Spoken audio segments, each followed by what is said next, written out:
Hola, buenas tardes a todos. Mi nombre es José Luis García, soy analista independiente, redactor de Enbolsa.net y estoy con vosotros una semana más en el webinario premium de Enbolsa. Como ya saben, todos los jueves a las 5:35, 5:40 de la tarde comenzamos con ese webinar que dura una hora. Estaremos juntos hasta las 6:40 y hoy es un día un poco especial porque vamos a hacer un análisis macroeconómico importante para responder a una pregunta que creo que muchos de nosotros o de vosotros nos hacemos, y es, ¿qué ha pasado con el mercado en esta semana? ¿Qué ha pasado con ese mercado global?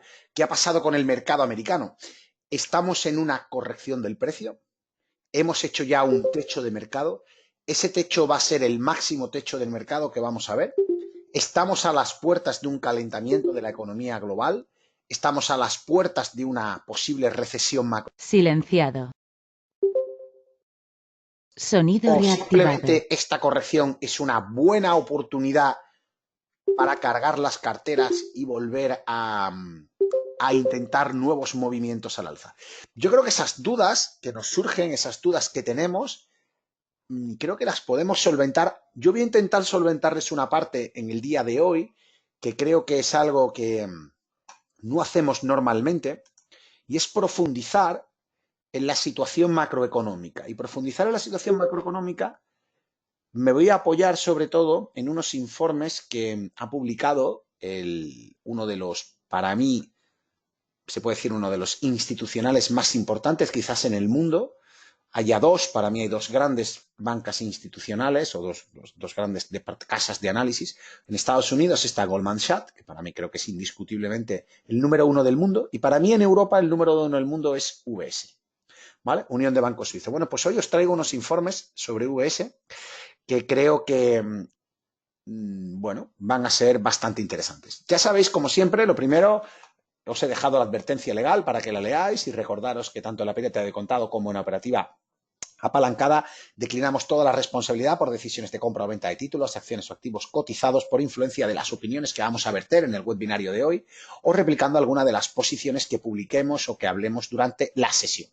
Es importante saber que En Bolsa es un portal web de información financiera y formación y que no tiene obligación de estar inscrito en la CNMV y por lo tanto no es una empresa de servicios financieros ni una AFI ni puede realizar recomendaciones expresas ni asesoramiento. ¿De acuerdo?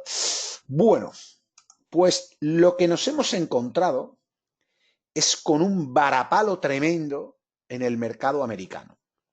Y este varapalo tremendo pues nos causa bastante estupor desde el punto de vista técnico.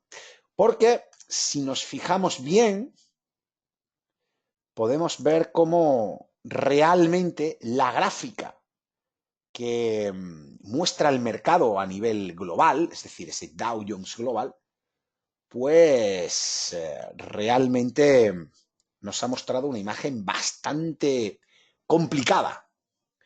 Y esa imagen complicada reside básicamente en la posible pérdida de unos mínimos que se han antojado hasta ahora como mínimos fundamentales en el movimiento del precio a nivel global. Y es el movimiento del precio en la zona de los mínimos de febrero del año 2018. Os recuerdo que en febrero del 2018 tuvimos una pauta de movimiento bajista muy potente a nivel global. Luego nos hemos encontrado con un rango lateral que nunca ha conseguido superar la parte máxima, la parte alta, debido fundamentalmente a la debilidad, por un lado, del mercado europeo, debilidad que viene básicamente registrada por una disfunción clara o una ralentización clara del desarrollo macroeconómico en Europa con respecto a Estados Unidos. Eso ha penalizado notablemente a la zona euro y luego, evidentemente, todos los problemas coyunturales propios de la zona euro, como, evidentemente, problemas derivados de la debilidad en la creencia de que la zona euro pueda mantenerse en el tiempo, problemas de populismos políticos, tanto en Italia como en Europa, o los problemas que han venido años anteriores a través de Grecia, hace un par de años con el Brexit, del Reino Unido. Es decir, todos estos problemas coyunturales que afectan directamente al mercado europeo. Pero sobre todo hay un problema que afecta por encima de todos, ¿no? Y es la falta de crecimiento económico por parte de la zona euro y la alta tasa de desempleo que arrastra la zona euro en global, en particular España, y acompañado de los países, digamos, más los países latinos, que son los que, digamos, están lastrando un poco el crecimiento europeo. Eso hace que todas las medidas de política monetaria europeas se hayan realizado con retardo con respecto a las medidas de política monetaria norteamericanas. Un claro ejemplo son las políticas o las medidas expansivas, las políticas de inyección de liquidez al mercado, los quantitative easing en Europa, que se han realizado pues de una manera muy posterior en el tiempo a cómo se realizaron en Estados Unidos y, evidentemente, los resultados obtenidos de esas inyecciones masivas de liquidez al mercado, pues los vamos a ver más tarde en Europa que en Estados Unidos. Eso hace que haya, digamos, como una especie de disfunción, una especie de salto importante entre la fase de ciclo económico norteamericana y la fase de ciclo económico europea. Todos esos factores, unidos a las incertidumbres políticas derivadas, en este caso de España o Italia, que yo creo que son males endémicos ya de la zona euro, nos han provocado pues que realmente la zona euro no termine de ser atractiva para los inversores institucionales en renta variable. Y eso lo hemos visto pues de una forma muy clara porque nuestras carteras de largo plazo no han invertido en Europa. Llevamos muchos meses, por no decir años, donde no hemos tomado posición en Europa. Y semana a semana y mes a mes observamos como los índices europeos no merecen la pena que los tengamos en cuenta para el largo plazo. Puntualmente hemos entrado en la cartera europea, hemos tomado posiciones, hemos ido comprando y vendiendo acciones europeas con más o menos suerte, más o menos rentabilidad, más o menos claridad. Pero es evidente que para las carteras de largo plazo, para las estructuras rotacionales geográficas o industriales de largo plazo, Europa no es un activo que esté dentro de nuestra cartera. Es verdad que a la hora de componer el índice global o el índice mundial, que el Dow Jones Global está compuesto, como saben, por muchas zonas distintas geográficas del mundo, con el peso ponderado, evidentemente el mayor peso ponderado lo tiene Estados Unidos y Europa, pero luego es verdad que la parte asiática también tiene un peso ponderado importante. Y ahí es donde hemos visto cómo a partir de febrero hemos visto una ralentización en el crecimiento de la economía global, una ralentización en el crecimiento del índice que recoge a la economía global, derivado fundamentalmente de China, de los problemas coyunturales en China y en Latinoamérica. Problemas que no lo son tales si no existiera los problemas de política arancelaria que bueno, el gobierno de Donald Trump pues, ha empleado a nivel global, pero digamos de una forma mucho más enfatizada en China o en Latinoamérica. Todo eso lleva a que el índice en el que estamos trabajando en ningún caso a partir de febrero haya conseguido superar esa zona de resistencia y ahora nos encontremos ante la situación actual, y es que nos encontramos en la zona de soporte. Esa zona de soporte estático yo creo que se puede de una forma muy clara en el mínimo de febrero. Este mínimo de febrero puede marcar un antes o un después en el desarrollo de esta curva de precios que es el índice global. Y es que, fíjense como dibujando una recta directriz bajista, tenemos muy claro ya que a día de hoy, a nivel global, la renta variable no es interesante invertir en ella a nivel global. Cuando me refiero a nivel global, me refiero a tener, por ejemplo, posiciones en China, en Latinoamérica, ¿qué te digo yo? Pues China, Latinoamérica, Japón, Europa, Estados Unidos, posiciones en Canadá o posiciones en índices que reflejen, por ejemplo, el desarrollo de Australia. Este desarrollo global es evidente que no tenemos que tenerlo en cuenta. Por lo tanto, tenemos que ser muy parciales a la hora de elegir dónde tenemos que estar invertidos.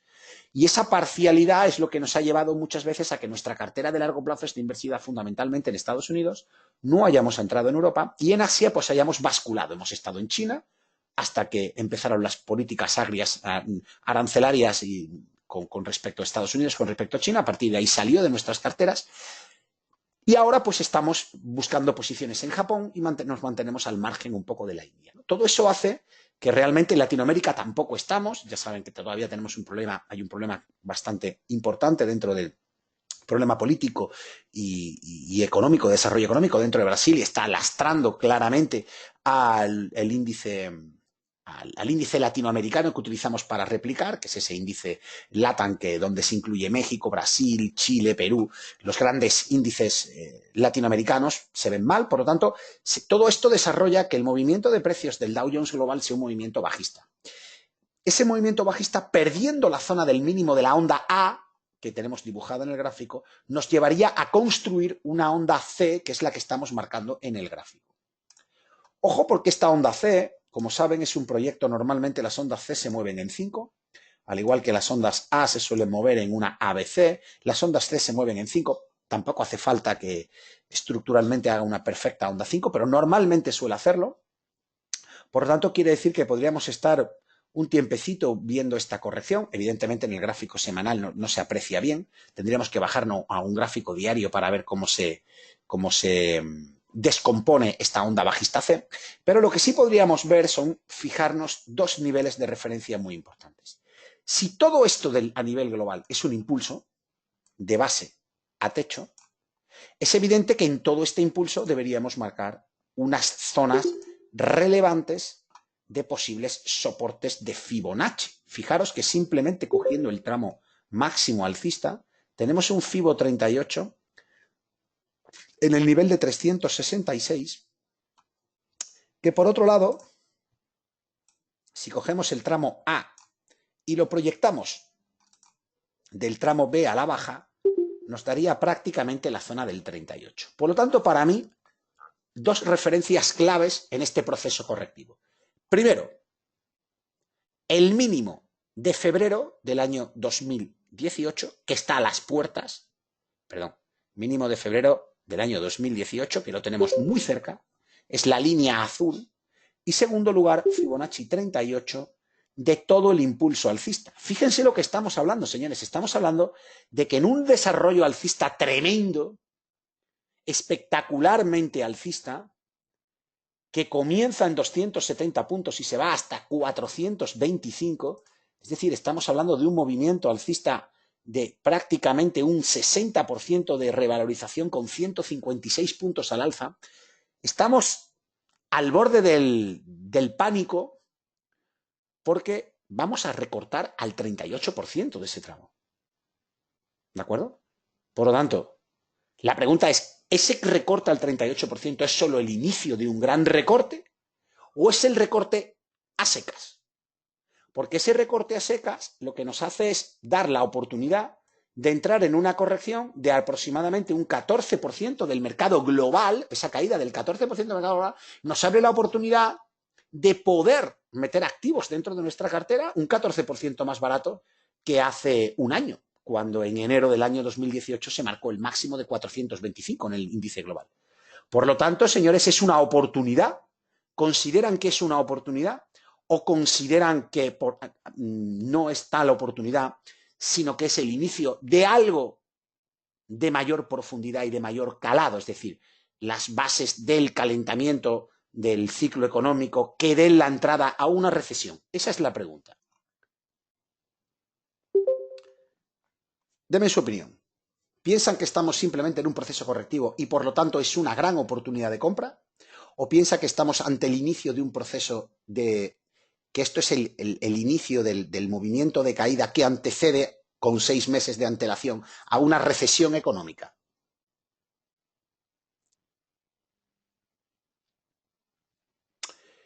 Víctor dice que es una oportunidad, Javier dice que es una oportunidad, Jordi de momento es una buena oportunidad de entrada, Javier dice que es el comienzo de un gran techo de mercado, viendo el miedo es una oportunidad, pero es una oportunidad de corto plazo, o sea, es una oportunidad porque tenemos ahora un ratio de miedo alto, índice de VIX, que vamos a comprobar y analizar, y por lo tanto estamos ante esa situación porque el ratio del VIX está muy alto y es una oportunidad de hacer swing trading, es decir, entro, salgo, un rebote de 5 o 6 días y me voy, o realmente vamos a ver movimientos hasta máximos anteriores, superación de máximos anteriores. Esa es la idea. Por aquí Tomás dice que es el comienzo de una gran bajada, que es una corrección de medio y largo plazo que puede durar meses. Ojalá lo supiera, dice Jordi.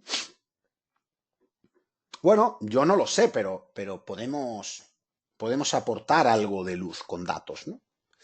Bien, vamos a tratar de, por lo menos, resolver una cuestión. ¿Con qué antelación la bolsa anticipa una recesión económica? Una desaceleración, un crash de mercado. ¿Con cuánta antelación? ¿Con cuánta antelación se anticipa las bolsas a los resultados posteriores macroeconómicos que dictaminen que estamos ante una gran recesión o el final de un gran mercado alcista? Bueno, no creo que sea una cuestión de bolas de cristal ni nada, es una cuestión de analizar, y sobre el análisis tomamos decisiones. Evidentemente nadie sabe lo que va a ocurrir en el mercado, pero sí podemos hacer un análisis o una previsión de cómo podría ir, ¿no? Me dicen en torno a 1 año, 2 años, 12 meses. Normalmente unos 6 meses, ¿vale? 6 meses o 1 año, más bien 6 meses, el mercado anticipa esa opción. Y alguno me dirá, bueno, tío, ¿y cómo sabes que son 6 meses? ¿No? Dirá alguno. Bueno, normalmente no es que lo sepamos, pero si utilizamos un indicador adelantado, y aquí ya voy a entrar a empezar a mostraros algunos detalles que creo que son interesantes. Si utilizo un indicador adelantado, os voy a poner una diapositiva para que lo veáis. Aquí hay dos indicadores. Hay un indicador negro, se ve bien, que es el indicador que muestra el indicador que trabaja la OCDE, ya sabéis, la Organización para el Desarrollo Económico Mundial, ¿vale? Cooperación y Desarrollo Económico Mundial, donde está Canadá, España, Alemania, aquí están todos, ¿vale? En la OCDE. Elabora un indicador adelantado de recesión, ¿vale? Que es este. Y esto que ven aquí, la curva marrón, es la curva de rentabilidad a 12 meses del MSCI World, para que nos entendamos, del Dow Jones Global, más o menos, ¿vale? En dólares. Bien, fíjense, cuando ha habido grandes recesiones, y las marco en el gráfico para que la veáis bien, recesión del año 91, recesión del año 2008, perdón, recesión del 98-99, recesión del año 2001, las Tecnocom, crisis financiera del año 2008, ¿verdad? Tenemos, digamos, los momentos claves, anticipadas de recesión de este indicador adelantado de la OCDE. Fijaros lo que hace el índice bursátil mundial. ¿Qué es lo que hace, señores? Díganme. ¿Qué hace?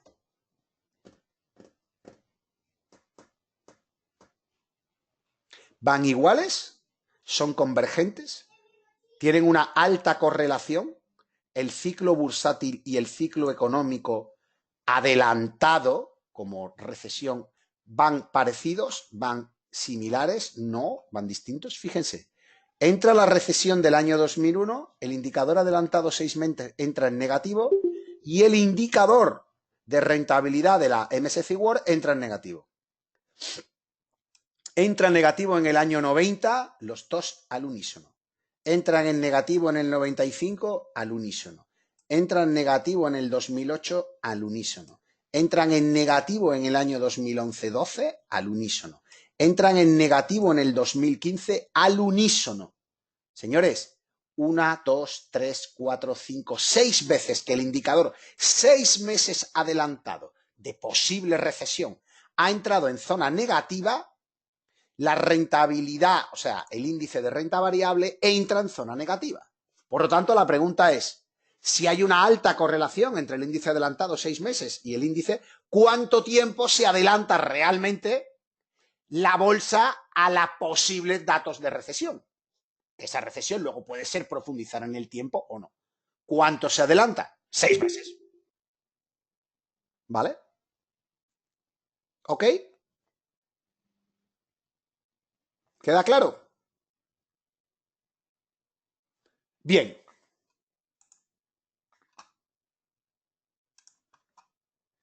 Pregunta que os hago a día de hoy. El informe de la OCDE que mide con 6 meses de anticipación la recesión a nivel mundial, ¿está en positivo o en negativo?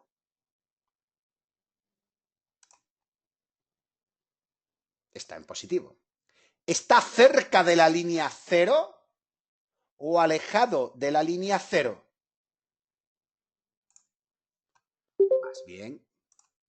más bien alejadito, ¿no? No es que esté excesivamente cerca, ¿vale? Por lo tanto, suponiendo que estuviéramos en una recesión, los dos indicadores van a entrar a la vez formando por debajo de la línea cero, cosa que de momento no ha ocurrido. ¿Ok? Bien. Pero vamos a seguir viendo datos que creo que son muy importantes para medir la realidad de la situación. Bueno, una vez visto que la bolsa se anticipa 6 meses antes a una recesión, lo que tenemos que ver es si realmente estamos en una recesión y los datos macro nos llevan a la posibilidad de que esa recesión aparezca en los próximos 6 meses o no. ¿De acuerdo? Eso es lo que tenemos que valorar. Bien, ¿cómo podemos llegar a valorar qué factores podemos emplear para valorar una recesión?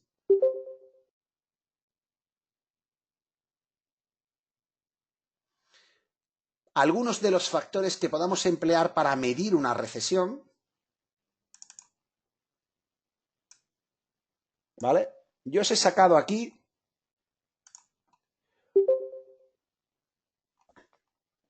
1, 2, 3, 4, 5, 6, 7 factores, ¿vale? 7 factores que nos van a ayudar a saber si estamos cerca o lejos de una recesión. Algunos son muy sencillos y los conocéis muy bien. Crecimiento económico. Inflación. Política monetaria. Uno que está muy de moda, la pendiente de la curva de tipos. Y las condiciones crediticias, es decir, los spread, la oferta y la demanda de crédito en el mercado. Puesto el mercado laboral. Estos son los factores principales que nos van a ayudar a saber si estamos en una fase de ciclo económico en Estados Unidos lo suficientemente madura como para que estemos cerca de una recesión económica. ¿Vale? Por lo tanto, ese gráfico dice, el gráfico es positivo, pero es actual, el gráfico es de el jueves. Perdón, hoy es jueves, el gráfico es del martes, creo. ¿Ok? Fijaros, en estos factores hay uno del que mucha gente habla, que es la pendiente de la curva de tipos, ¿correcto o no? ¿Qué es lo que la mayoría de la gente dice de la pendiente de la curva de tipos? ¿Qué es lo que está ocurriendo con la pendiente de la curva de tipos entre los bonos a 10 años y los bonos a 2 años norteamericanos? Es decir, el bono de largo plazo y el bono de corto plazo. Que la pendiente de la curva de tipos está invertida. ¿Lo han escuchado eso o no? ¿Han escuchado eso y han escuchado que eso es el anticipo de una recesión? ¿Lo han escuchado en algún sitio o no? ¿Eso les da miedo cuando lo escuchan? ¿Lo entienden? ¿Saben lo que significa?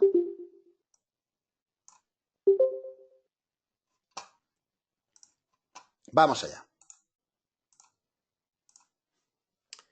Aquí tenemos una diapositiva donde es verdad que el indicador de la pendiente de la curva de tipos es un indicador que nos ayuda a anticipar una posible recesión. Fíjense, en las últimas recesiones, año 89-90, la que hemos visto, año 2001 y año 2008, las grandes recesiones, luego hay una 79-80 también. Fijaros, esto que ven arriba en negro es el diferencial, la pendiente de la curva del diferencial entre la deuda a 10 años que emite el Tesoro americano y la deuda a 2 años que emite el Tesoro americano. Lo normal, señores, es que el Tesoro americano, ¿qué debería pagar más?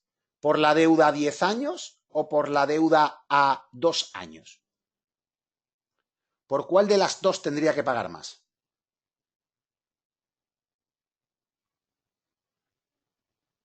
Por la deuda a 10 años debería pagar más, ¿no? Vale, pero fíjense, ocurre que cuando los tipos de interés están tan bajos, cuando la situación con unos tipos de interés relativamente bajos y con una situación, digamos, de calentamiento de la economía, tienden a unificarse la rentabilidad del bono a 10 años y la rentabilidad del bono a 2 años. Por lo tanto, deja de ser atractivo, digamos que pierde atractivo el comprar los bonos a 10 años, pierde atractivo. Y eso es lo que provoca, fíjense, que la curva dependiente de los tipos de interés empiece a caer. esta es la situación actual que vivimos a día de hoy. Fíjense, año 2018, 17, 18, fijaros cómo desde el año 2015 el diferencial va cayendo, pero es que a día de hoy el diferencial va camino de cero. ¿Cuándo debemos preocuparnos? Queda claro que nuestra máxima preocupación se debe producir cuando el diferencial entre 10 años y 2 años se ponga ¿cómo?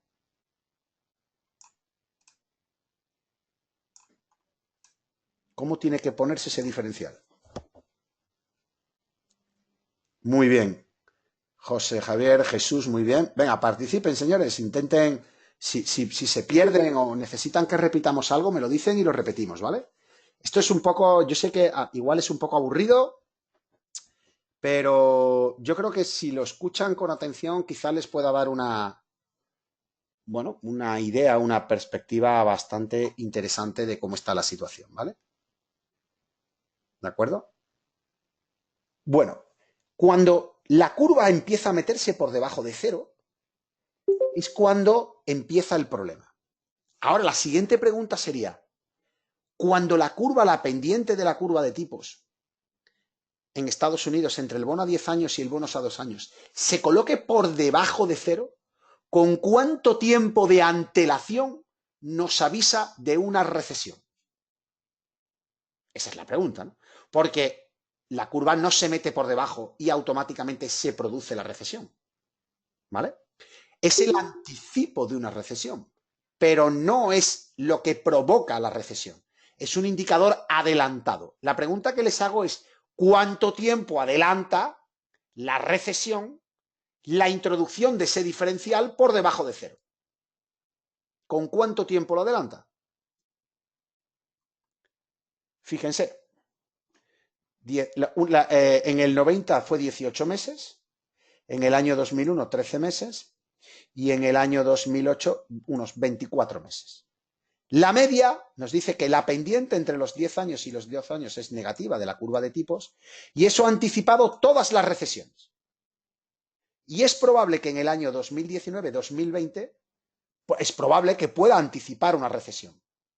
Pero señores, cuando eso ocurra, tenemos entre 12 y 18 meses de adelanto antes de que se produzca la recesión. El dato famoso de la inversión de la curva de tipos entre los bonos a 10 y a 2 años, de momento puede ser preocupante si lo comparan con hace 3 años, pero no es una causa definitiva para que el mercado de renta variable americana deje de mantener una tendencia potencialmente positiva. ¿Entendido? ¿Alguna duda? ¿Queda clara la idea? Perfecto.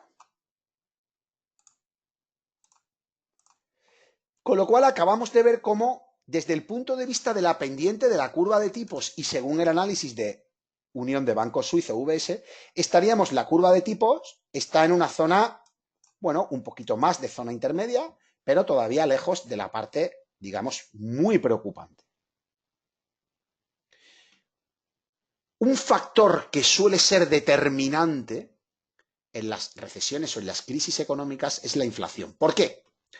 Porque la inflación al final, que es el índice de precios del consumo, es decir, es el coste, la inflación es al final lo que enseña un poco el gasto, es el motor que obliga realmente a las políticas monetarias, obliga a los bancos centrales finalmente a tomar decisiones de subida de tipos, ¿verdad? Una de las razones fundamentales para que se produzca una subida de tipos de interés de una manera más o menos rápida o abrupta, suele utilizarse para controlar la inflación, ¿vale? Entonces, la clave es saber si la inflación a día de hoy es un problema que tenemos que tener en cuenta de manera clara o no. Entonces, fíjense, les pongo un gráfico también de la fuente de UBS, donde nos muestran la situación de la inflación a día de hoy y la previsión para el año 2019. La tasa de inflación se encuentra en el 2%. Vean los datos y fíjense en los colores. El color de la zona euro es el negro. El color negro, la tasa, se encuentra aquí justo. La tasa de equilibrio de inflación es el 2%. Todo lo que sea que la inflación esté por encima del 2% es un problema. Y por lo tanto debe intervenir ¿quién? El Banco Central. Todo lo que sea mantenerse muy por debajo del 2% también es un problema deflacionario. Por tanto, también obliga a tomar medidas, ¿vale? Pero todo lo que sea mantenerse en el entorno del 2% no supone un problema real. Es decir, no obliga a realizar políticas monetarias agresivas en relación a los movimientos de los tipos de interés. Es decir, no hace falta ser agresivo en la política de tipos, sino que lo que se puede hacer es un poco lo que está haciendo el gobierno norteamericano, lo que está haciendo la Fed, que es cuartear los tipos, ¿no? Que consiste en ir subiendo los tipos de interés de cuarto de punto en cuarto de punto sin que se resienta la economía. La zona euro, aquí tenemos el dato en color negro, está totalmente controlada en los entornos del 1.6, quizás si me apuran hasta un poquito baja. La previsión para el año 2019 es que se mueva entre los 1.6, 1.7, 1.6, 1.8. Estados Unidos, que es el color naranja, fíjense, se mueve en los entornos desde el año 2018, se mueve en unos entornos del 1.9, 2.1, 2.2, 1.8, fijaros dónde está ahora, 2.0. Con lo cual, las dos grandes potencias del mundo, Europa y Estados Unidos, tienen una inflación controlada a día de hoy y no tienen perspectivas de que la inflación suba o crezca. Si nos vamos al tercer gran motor de la economía, para muchos el primero, como puede ser China, fijaros que China tiene una inflación ahora mismo controlada en el 1.6, 1.7. Actualmente la tiene en los entornos del 2, 2,2 y se prevé que para el año 2019 puede bajar incluso hasta el 1.5 o 1.7. Por lo tanto, señores, y por último Japón, que ahora mismo tiene una inflación perfectamente controlada en el 2%. Desde el punto de vista de la inflación, ¿alguno de los cuatro grandes bancos, Reserva Federal, Banco Central Europeo, Banco de Japón o el Banco de China, van a realizar políticas agresivas de subida de tipos de interés? Esa es mi pregunta.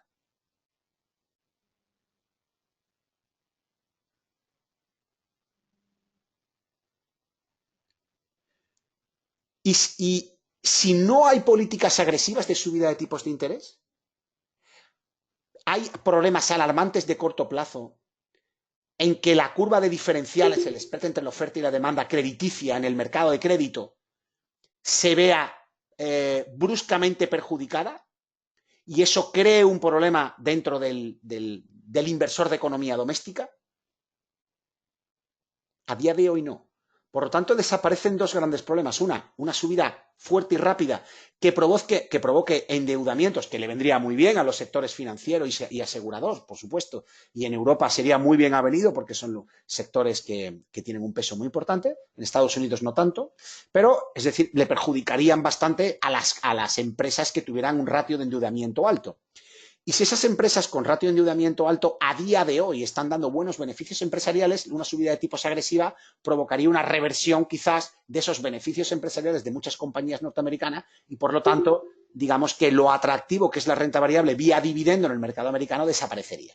¿Vale? Por lo tanto, ahí nos quitamos otro gran problema de en medio.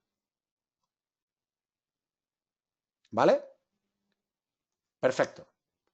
Dice, ¿los datos son reales o son manipulados? Los datos, Aicha, son los datos previsión, son los datos actualizados por en este caso, la fuente es la OCDE, Bloomberg y UBS. Aquí aparecen los datos.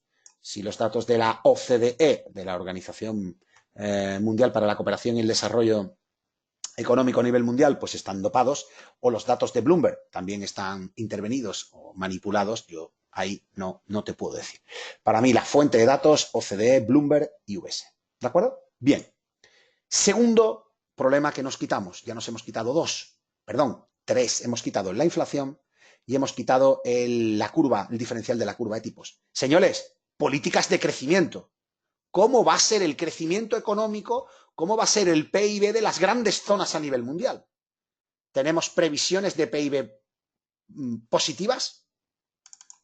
¿O por el contrario, vamos a tener PIBs negativos? Fijaros, el PIB real a nivel global se suele medir aproximadamente en el entorno del 4%, es donde tenemos una medición base, ¿no? En torno al 4%.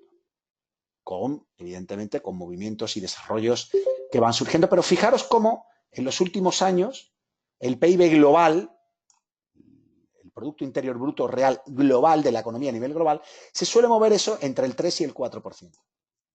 Bueno, ¿cuál es la estimación de crecimiento para Estados Unidos, China, Europa, Japón, si me apuras, Canadá, para los próximos 2 años, año 19, próximo año? Nosotros vamos a ver la renta variable a un año vista, ¿vale? Estamos intentando prever si la renta variable va a seguir con potencial alcista de aquí a un año. Observamos cómo el movimiento del PIB general o global se ha movido en los entornos entre el 3 y el 4, 4,5%. ¿Cuál es la previsión para el próximo año? La previsión para el próximo año, y estos son datos que ofrece el Fondo Monetario Internacional, ofrecen distintos organismos públicos, ya lo saben, evidentemente son datos que pueden variar, eso es absolutamente cierto, pero a día de hoy tenemos una economía global que crece al 4% en caso a PIB, y para el año 2019 se estima que el crecimiento se encuentre en los entornos del 3,9. Estados Unidos en el año 2018 crece al 2,8 y, ojo, en el año 2019 se prevé que crezca al 2,8.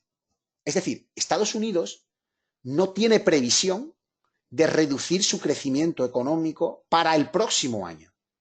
Un crecimiento económico, un PIB de Estados Unidos, creciendo al 2,8, con una tasa de inflación en el 2% y un pleno empleo dentro de la estructura de empleo norteamericana, con unos tipos de interés en el entorno del 2,5%, previsión máximo 3%. Esa combinación de esos 4 factores es una combinación recesiva, señores.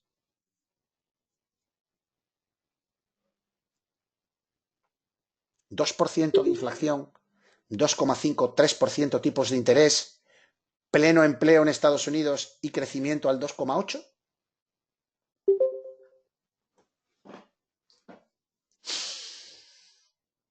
Si quieren, le vuelvo a hacer la pregunta que les hice al principio. Lo que venga hoy, mañana, pasado, las próximas semanas, ¿es el principio del fin de la renta variable o es una oportunidad de compra? Japón va a crecer en torno a 1,2, 1,3. Canadá crecerá en los entornos del 3,7. China va a seguir creciendo 6,9, 6,5, 6,2. Fijaros cómo para el año 2019 China se prevé un crecimiento económico de 6,2, es decir, un decrecimiento, desaceleración o ajuste de la economía china, pero creciendo por encima del 6%. Ojo, China es uno de los problemas coyunturales que puede afectar de manera global, es decir, que no crezca al mismo nivel que se pretende que se crezca. Por lo tanto, señores, o la India creciendo a ritmos del 7,5 y Europa creciendo a ritmos de 1,8. El PIB global, una vez computado, Estados Unidos, Europa, Canadá, Japón, China, la India o Brasil, ese PIB global está en los entornos del 4%, que será más o menos el entorno en el que se moverá entre el 3 y el 4% de crecimiento a nivel global para el año 2019. Por lo tanto, unas tasas de crecimiento perfectamente llevaderas, ¿vale? Entonces, señores, la pregunta sería, ¿por qué está cayendo el mercado?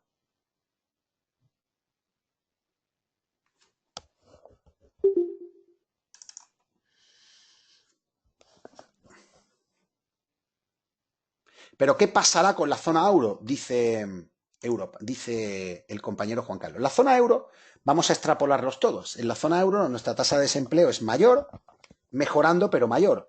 Nuestro crecimiento, ya hemos visto que el crecimiento en Europa va a estar en los entornos del 1,7. Bien, detalle importante con las políticas monetarias. Las políticas monetarias a día de hoy siguen siendo expansivas en Europa, pero no en Estados Unidos. Van a seguir siendo expansivas esa política monetaria en Europa. ¿Qué ocurriría si la política expansiva en Europa frenara o desapareciese? Fíjense, tenemos una gráfica sobre la estimación el año 2018, perdón, todo el año 2018 hasta el 19. Fíjense la estimación para el año 2019 con respecto a las políticas expansivas cuantitativas, ¿vale? En este caso, observen cómo En el caso de la Reserva Federal Americana está en negativo, es decir, ya no existen esas políticas expansivas. Fíjense cómo en el Banco de Japón se están reduciendo de manera notable. Del Banco Central Europeo van reduciéndose de manera notable. ¿Y cuál es la perspectiva? ¿Cuál es esa perspectiva para el año 2000, final del 18, año 2019 y por lo tanto extensión del año 2019 a 2020? ¿Qué es esto, señores?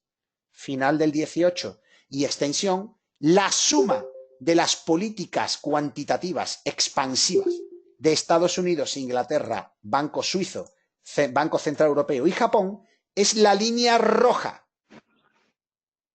¿Cuál es la previsión, según fuentes de los bancos centrales, Bloomberg y UBS, cuál es la predicción de cómo afectarán las políticas expansivas durante el año 2019-20?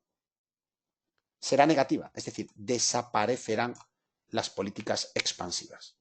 Y eso hemos visto que puede afectar al crecimiento, al PIB o al posible crecimiento económico de la zona euro o americana. No. Hemos visto que puede afectar de manera clara a la inflación. No. Podemos ver si eso puede afectar directamente a otros datos importantes, como por ejemplo el dato del diferencial crediticio, es decir, del dinero que pueda llegar tanto a las empresas como a los consumidores. Lo podemos ver si queréis, pero realmente vemos que esa, digamos, disminución paulativa, progresiva, con tipos de interés controlados, no supone ningún problema. ¿Por qué? ¿Por qué no supone ningún problema, señores? Porque el mercado ya está inundado de dinero. ¿Quién será ahora el nuevo Banco Central Europeo a partir de que las políticas expansivas cuantitativas en Europa desaparezcan? ¿Quién va a ser el nuevo Banco Central Europeo?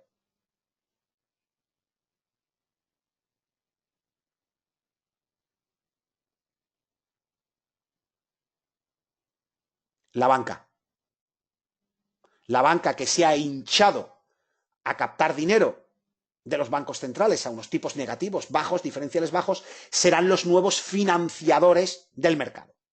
¿Vale? Por lo tanto, ahí es donde el diferencial, el spread de los créditos, ¿vale? De las líneas de créditos, ahí es donde ese irá creciendo a medida que desaparezcan las políticas cuantitativas. Y eso hay que controlarlo, evidentemente, porque unos spreads diferenciales muy altos pueden provocar, suelen ser medidas, indicadores adelantados de recesiones también, ¿vale?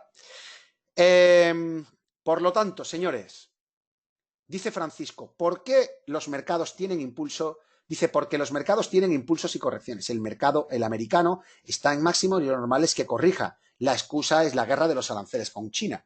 Bueno, sí, bueno, esa es la, digamos, ese es el resumen fácil y sencillo que yo te digo y que pienso lo mismo que tú, Francisco. Igual, señores, no me mareen con datos macro, pero sí es verdad que en determinados momentos es bueno que sepamos, que tengamos una idea clara de macroeconómicamente si realmente los vendedores de grandes techos de mercado y de inicios de fases bajistas prolongadas, esos vendedores o esos catastrofistas se basan en datos. ¿En cuáles? ¿Cuál pueden coger ahora? La curva de tipos. Pero es mentira, porque ya hemos visto que todavía no está ni negativa y que cuando se pone negativa va con 18 meses de retraso de una recesión. O sea que fíjense lo lejos que estamos de ahí. Bueno, señores, yo creo que no les voy a machacar con más datos, simplemente las previsiones de subida de tipos, que alguien me preguntaba por Europa, para que veamos, fijaros, ¿cuál es la estimación de unos tipos de interés en los que un mercado puede vivir tranquilamente en una fase de expansión económica? Es decir, ¿hasta dónde podemos subir los tipos sin que la economía se resienta? ¿Cuál sería ese nivel? A ver quién me dice, ¿cuál es ese nivel en el que podemos subir los tipos de interés, los bancos centrales en Europa, en Estados Unidos, Japón? Podemos subir los tipos de interés sin que la economía se resienta, es decir, sin que ahoguemos a los endeudados y a su vez permitamos que los ahorradores tengan algunas líneas de ahorro o posibilidad de que su dinero les rente, los rentistas y ahorradores. ¿Nadie lo sabe? ¿Cuál sería una línea, digamos, más o menos controlada? Dice Guillermo que estuviera cercano a la inflación. Bueno, cercano incluso por encima de la inflación, ¿no? Porque si tenemos una inflación al 1,4 y tenemos unos tipos de interés al 0,5, pues realmente nuestro dinero pierde valor. ¿Vale? Podemos decir, yo estoy de acuerdo con José Antonio, podríamos hablar más o menos de un 3%, que en tasa real pudiera andar en torno al 1, es decir, que en el 3% significa que los tipos de interés se muevan en el 3%, que nos puedan rentar los bonos a 10 años en torno a un 4, 4,5, un punto diferencial por encima, mientras que la tasa de inflación pues, se encuentre en el 1,5, 2%. Eso sería, digamos, una situación donde podríamos mantener un equilibrio relativamente bueno. Bueno, la previsión, señores, para el año 2019 y el año 2020, según los bancos centrales, Bloomberg y UBS, nos dice que la Reserva Federal Americana, en color negro, se llevará los tipos hasta el 3%. Por otro lado, el Banco Central Europeo, que es en color marroncito, subirá a mediados del año 2019, fíjense todavía, podría empezar 2019 a mediado a subir cuarteando mínimamente hasta los 0,75, 0,50, 0,75 puntos básicos.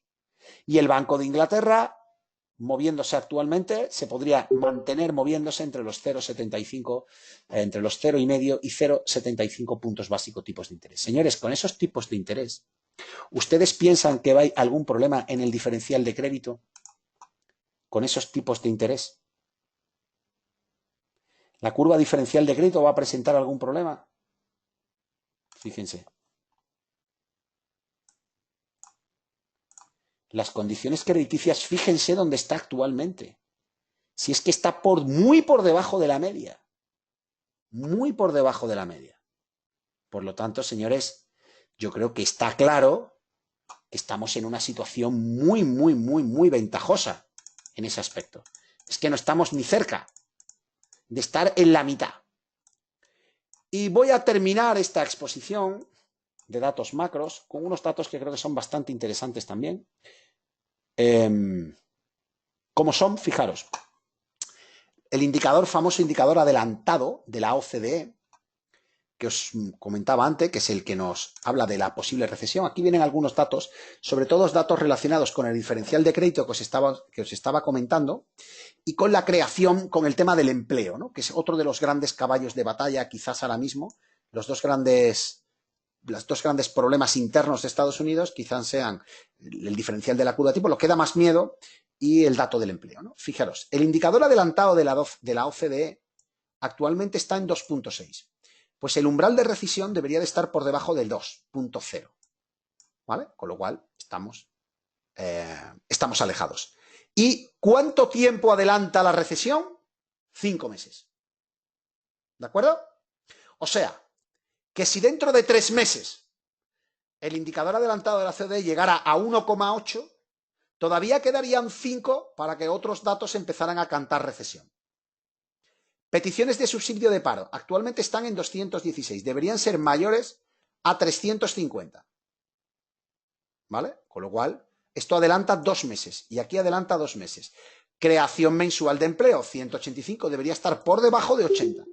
Cuando estos dos casos relacionados con el empleo lleguen al umbral de recesión, ahí sí estamos cerca. Fijaros cómo estamos en los entornos de 2 meses de adelanto. ¿De acuerdo? El diferencial, fijaros, el diferencial de crédito está en menos 32 puntos básicos, con 12 meses, ¿vale? En 12 meses, a 12 meses. Pues debería de estar por encima de más 50 puntos básicos. O sea, estamos muy alejados. Y esta adelanta con 2 meses de antelación. Por lo tanto, fijaros que es que no hay absolutamente ningún dato por el que podamos tener miedo. Ok, ¿entendido? ¿Queda clara la idea? Casi todo lo hemos visto, todos los datos lo hemos visto, y por lo tanto, creo que la idea ha quedado suficientemente clara. Así que, señores, resumiendo, ¿qué es gerundio? ¿Se puede entrar en el mercado de renta variable? Claro que sí. ¿Qué estrategia podemos seguir para entrar en el mercado de renta variable? La estrategia del ratio del VIX. ¿Por qué? Porque aquí empieza un nuevo festival que necesitaría otra hora y media más, pero bueno, vamos a tratar de hacerlo, como diría aquel, muy rápido. Yo lo diría de otra forma. Vale, vamos allá. Nos vamos a los indicadores de volatilidad y nos vamos al ratio del futuro y del contado del VIP. Nos vamos al VIX, nos vamos al ratio del VIX y vamos a ver cómo está actualmente ese ratio. Voy a levantar que me estoy asando de calor. Fijaros, el dato a día de hoy, ayer se colocó en 1.11.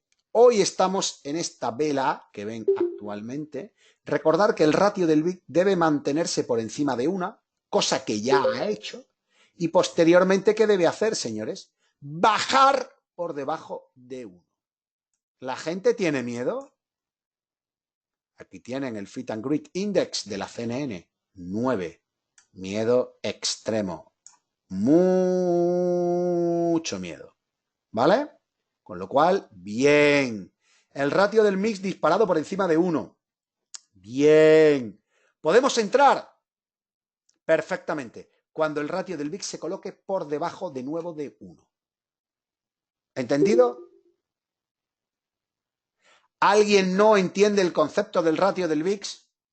José Joaquín, José Javier, José Enrique, Jorge, José María, José Ramón, Sam, Josep, Juanjo, Julio, Lourdes, Luis, Manuel. ¿Vale? Está claro, está claro. Juan Carlos dice, no lo entendí. Bueno, quizás no lo entendiste porque, bueno, es un concepto que vemos que hemos visto en determinadas ocasiones, pero básicamente lo que te dice es que si yo divido el precio de cotización del contado del VIX, que es el índice de miedo, lo divido entre el futuro del VIX, ¿vale? Que es el futuro a 6 meses, 3 meses, 12 meses, eso provoca una curva, ¿vale? Una curva de valoración que puede estar, que normalmente, en la mayoría de las veces, que diría aquel, ¿no? La mayoría de las veces está por debajo de 0. Perdón, por debajo de 1. Pero puntualmente esa curva se coloca por debajo, ahí la tenemos, se coloca por debajo, por encima de 1. Fíjense, toca, rebota, toca, rebota, toca, rebota, toca, rebota, toca, rebota, toca, rebota. Ahí lo ven, 1, 2, 3. Y a día de hoy esa curva está por debajo de 1. Fíjense cómo a medida que el precio va subiendo, nos va dando señales cuando ese ratio se coloca por encima de 1. Ese ratio que se coloca por encima de 1, nosotros lo trabajamos con acciones, se puede aplicar a índices bursátiles y se puede aplicar a acciones del mercado. Vale, pues cuando lo aplico a acciones, tengo que tener en cuenta un par de factores. Tengo que tener en cuenta que las acciones que tienen mayor probabilidad de éxito son aquellas que son alcistas, que se encuentran con una media ponderada de 200 sesiones ascendentes, tienen el MAC por debajo de 0 y ese MAC está cruzado al alza. Cuando esa combinación se produce, las acciones tienen una probabilidad de éxito. A ver, perdón, ahí la tengo. Ahí la tenemos. Las acciones tienen probabilidades de éxito bastante importantes. Fijaros cómo aquí tengo los datos de las acciones, los datos de rentabilidad de las acciones. Y se pueden ir prácticamente, fijaros, hace 97 operaciones en el caso de Estados Unidos y hace 82 positivas. Es decir, un 84,54% de éxito de acierto en Estados Unidos. Pero cuando hemos actualizado los datos del ratio del VIX y lo hemos llevado a nuestra zona premium, fijaros cómo ahora tenéis la grandísima ventaja de que en la zona premium ya viene recogido en nuestro radar de oportunidades. ¿El qué, señores?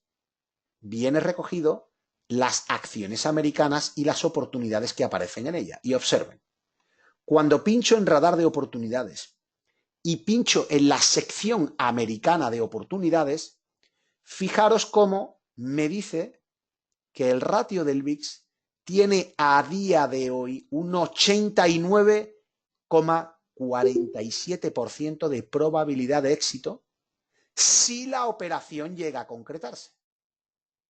Y señores, ¿cuáles son las acciones que pueden dar señal a día de hoy por el ratio del VIX?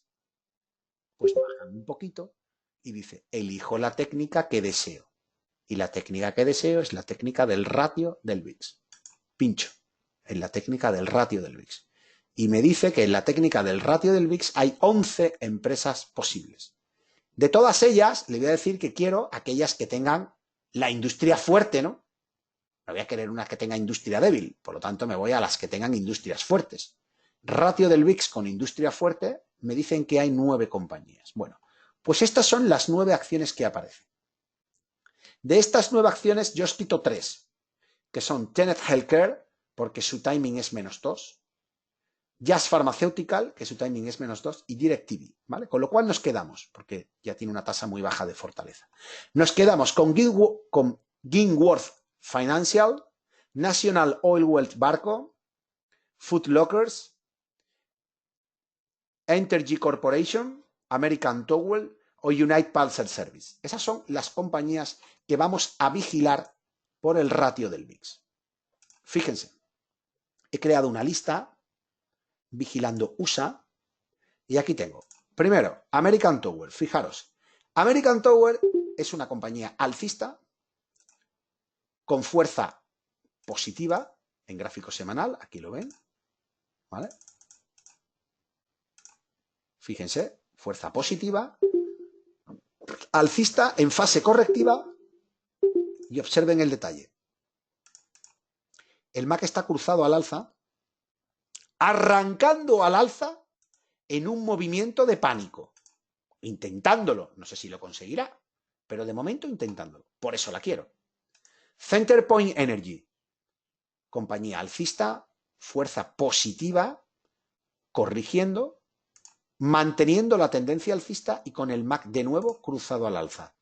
Intentando, hoy se está cruzando a la baja. En el momento que el MAC se cruza a la baja, esta compañía ya no nos sirve. ¿Vale? Entergy Corporation, fíjense, alcista, fuerza positiva, tendencia alcista, fuerza positiva, MAC cruzado al alza. Magnífica operación, magnífica compañía para entrar cuando se dé la señal del ratio del VIX. A día de hoy no se ha dado, no me sean rápidos, no se ha dado la señal del ratio del VIX. Foot Locker, compañía en fase correctiva, fuerza positiva, tendencia alcista y corrigiendo. Aquí la tienen, con el MAC cruzado al alza. Greenworth Financial, fuerza, corrección y MAC cruzado al alza. National Oil Well, alcista, fuerte, corrigiendo, MAC cruzado al alza. Si hoy termina cruzándose a la baja, ya no vale. Todas estas compañías que terminen cruzándose a la baja, por ejemplo, United Parcel Service cruzándose a la baja, ya no me vale. National Oil Well cruzado a la baja cuando termine el día. Comprueben cuando termine el día. Todas las que terminen ya no valen. ¿Y qué pasará con ellas? Que desaparecerán de nuestra lista de activos. Por lo tanto, señores, ahora más que nunca tienen que ir mirando todos los días en el radar de oportunidades las acciones del ratio del VIX que vayan saliendo. Coloquen en el screen el ratio del VIX, luego coloquen que la industria sea fuerte y les irán saliendo cada día las compañías actualizadas. Andrés tendremos que actualizar la base de datos estos días porque justo el día que el ratio del VIX termine por debajo de 1 y cierre por debajo de 1, es el día donde tenemos que empezar a meter acciones en cartera a punta de pala. ¿Entendido? ¿Comprendido? Y en Europa, ¿qué pasa en Europa? ¿En Europa podemos meter compañías en Europa, sí o no?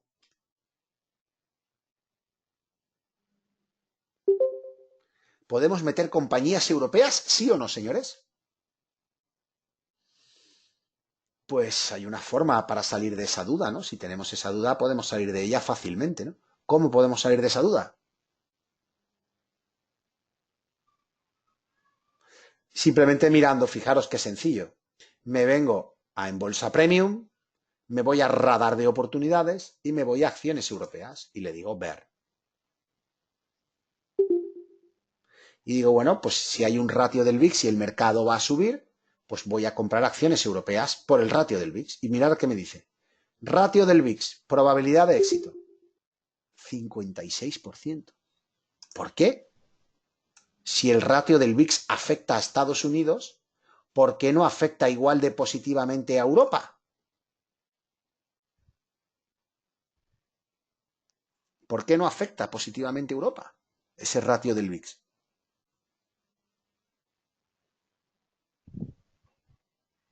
Muy bien, Javier. Porque Europa, señores, es bajista. Europa es una mierda a día de hoy. Y entonces no podemos invertir en activos cuyo índice sea una mierda, porque nos demuestran la poca fiabilidad que tiene dicho mercado. Y para comprobarles que el mercado, para demostrarles que el mercado europeo es una verdadera mierda, lo único que tenemos que hacer es irnos al Eurostock 50 y mostrarles detallitos. ¿Detallitos como cuál? Pues miren, detallitos, sencillos detallitos, como que en gráfico semanal, esta semana se acaba de romper un nuevo mínimo bajista, que es este. Detallitos como que va camino, que escarba a la zona de los 3.130. Y ahí lo pararán. Sí, aquí posiblemente lo pararán. ¿Y seguirá montando qué? Seguirá montando una estructura lateral bajista. Y una pregunta que les hago, señores. ¿Cómo puede ser que haya un diferencial tan grande entre el mercado americano y el mercado europeo? ¿Quién me lo dice?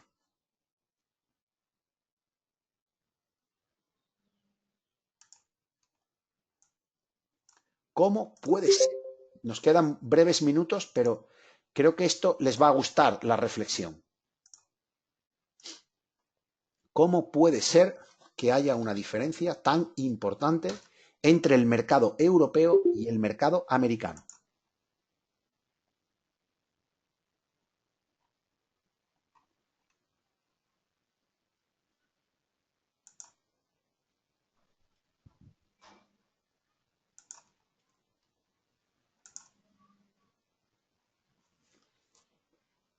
Es que no se parecen en nada, ¿eh? ¿Sí o no?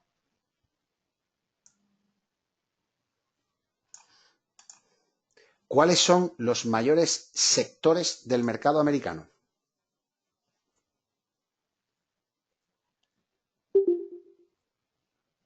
Aquí tienen, ¿conocen este cuadrante? Fíjense. Los mayores sectores del mercado americano son: 1, tecnología; 2, servicios, prácticamente como financieras. Dentro de financieras, ¿cuánto ocupa la banca? Este trozo que ven aquí. Bienes de consumo, una buena tarta. Atención a la salud. Fíjense qué buen cuadrante tiene la atención a la salud. Fíjense qué gran cuadrante tiene la tecnología. Y fíjense qué pedazo de cuadrante tiene el sector servicios. ¿Cómo afecta los tipos de interés directamente a la atención a la salud, la tecnología y los servicios? ¿Positiva o negativamente? ¿Le viene bien que los tipos estén bajos? ¿O le viene mal?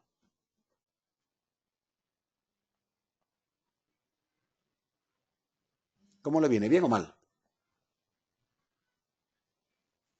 Que los tipos de interés estén bajos le viene fenomenalmente bien. Porque algunas de estas empresas están endeudadas. Otras no, pero algunas sí lo están. Y las financieras, señores, ¿de qué viven? ¿De qué vive Europa? Europa vive en su máximo esplendor, la mayor capitalización europea son los bancos y aseguradoras, es el sector que más peso ponderado tiene en Europa. Y necesitan tipos de interés alto para que ellos puedan desarrollar su negocio de manera satisfactoria y productiva.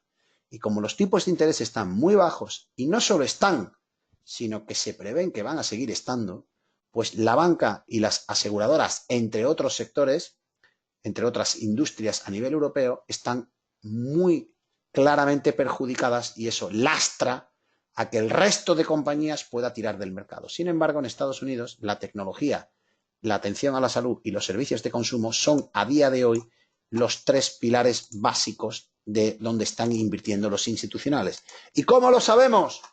Porque somos usuarios premium y los usuarios premium tienen un ranking de mercado que cuando entran en Estados Unidos se dan cuenta perfectamente que las industrias que más suben y que llevan subiendo mucho tiempo son la tecnología, que lleva en el ranking desde hace muchísimo tiempo, atención a la salud, servicios de consumo y tecnología, señores. Estos tres son el gran peso ahora mismo donde el dinero entra en Estados Unidos. Y casualmente son tres de las industrias con mayor peso dentro del mercado americano. Por lo tanto, parece que queda claro el por qué el mercado americano le tiene echada la pata encima al mercado europeo de manera clarísima y contundente. ¿De acuerdo? Bueno, señores, pues con esto vamos a terminar porque me van a llamar de la radio y conecto I-50. El mercado europeo acaba de perder esos mínimos, se dirige a la zona de mínimos anteriores y no tenemos que estar en ellos en el corto y medio plazo. No lo tengo en cartera, ni lo voy a tener, ni voy a entrar siquiera cuando esté. Hay que aprovechar para tomar buenas posiciones en el mercado americano.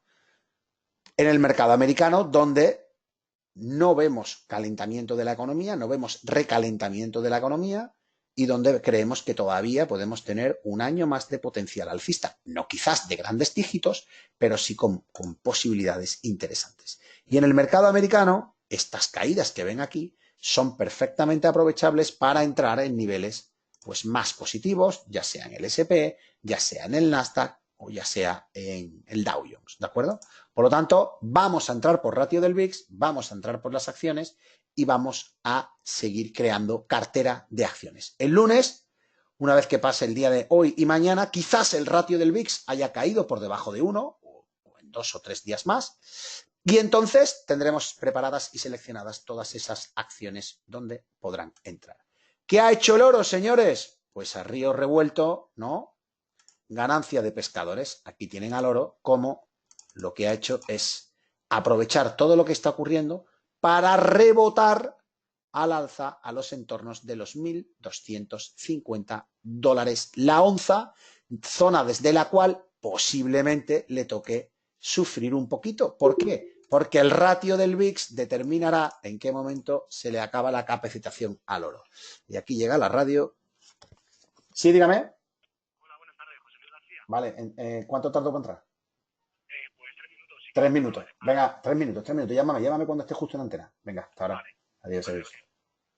Bueno, os dejo dentro de la radio ya. Bueno, señores, un placer. Espero que hayan disfrutado, que les haya gustado y que, bueno, sigo abierto a sus dudas, a sus opiniones. Yo sé que hoy ha sido un poquito... Ya sé que hoy ha sido un poco pesado quizás o cansino el webinario, pero bueno, yo creo que de vez en cuando hay que hacer este tipo de cosas para que también nos aporte una perspectiva y nos ayude a asentarnos, ¿verdad? Y a ver las cosas con perspectiva, sin miedo, con confianza y con datos. Datos que yo no tengo ni que yo... Volvíamos a lo mismo. ¿Tenemos bolas mágicas? No las tenemos. Ni vosotros, ni yo, ni nadie. Tenemos datos y esos datos podemos interpretarlos. Y en base a esas interpretaciones hacemos nuestros análisis y sacamos nuestras conclusiones. Erradas o acertadas, pero por lo menos, cuando menos, trabajadas. Un saludo a todos, muchas gracias por su confianza. Nos vemos el lunes en el siguiente webinario premium. Muchas gracias a todos y hasta la próxima. Chao.